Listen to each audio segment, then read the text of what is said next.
Good evening and thanks for joining us. Two stunning developments to tell you about tonight involving high-profile Canadians. One is leaving Canada for a big new job overseas. The other is being forced out of a job. Toronto's Mayor Rob Ford has been found guilty today of conflict of interest and been ordered by a judge to step down. And the Governor of the Bank of Canada, Mark Carney, is moving up. He's agreed to take over as Governor of the Bank of England, the first time a foreigner has ever been appointed to that job. We'll get to that story in a moment, but we begin with Mike Drolet and the downfall of Rob Ford. Merry Christmas. Have you been good?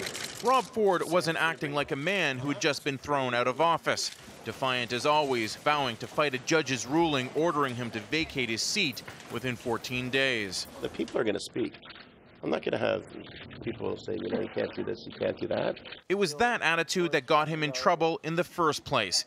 He had been ordered by the Integrity Commissioner to repay $3,100 in donations to his personal football charity that he solicited on city letterhead. He refused. And then to ask for me to pay it out of my own pocket personally, there's no sense to this. The money's gone. And when the issue came up in council, he participated in the vote. A clear case of conflict of interest, according to the judge, who wrote, "It is difficult to accept an error in judgment defense based essentially on a stubborn sense of entitlement and a dismissive and confrontational attitude." According to this lawyer, it was an easy decision for the judge. Absolutely, he brought it upon himself. He was his own worst enemy. There's just no way anyone else would have let it go this far. What did you say? What did you just say? You called him a fat. Ford came to prominence as a brash councillor, fighting wasteful spending at City Hall. His popularity rocketed him to the top job, but his first 2 years in office were littered with fights and missteps, including this past weekend when he stamped all over a Calgary football jersey. As I said, you know, the mayor has tended to break rules and get away with it too often. This time he didn't. I think there has been some very serious politics being played. Ford became a polarizing figure, popular with the right, a target for the left, which is where he was pointing his finger today. This comes down to left-wing politics. The left wing wants me out of here, and they'll do anything in their power to him. His supporters want him to fight, and true to his nature, he does vow to appeal. Mike Drolet, Global News, Toronto.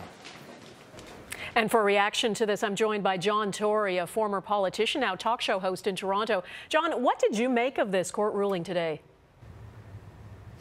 Well, I mean, it's stunning in the sense that, you know, having the mayor of Toronto's Canada's biggest city, rather, put out of office by operation of the law is certainly highly unusual. I guess it fits into a lot of unusual things that are going on with mayors of big cities around the country.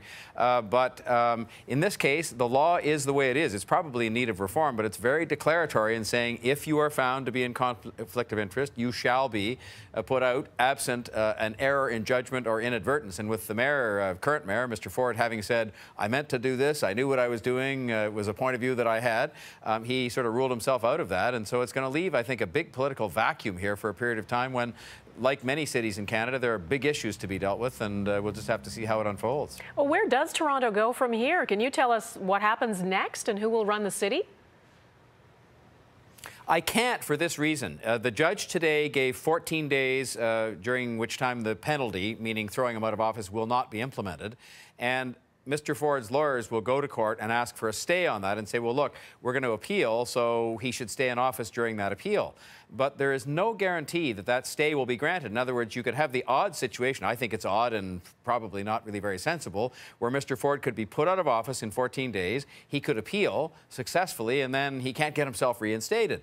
And so I think that you see that as a possibility. It's also possible that there could be a stay for him. In other words, he would stay in office and continue to be mayor while his appeal went on. So it's all dependent upon a future court hearing that has to do with the appeal and a possible stay of the judge's order. All right, John Tory, thank you.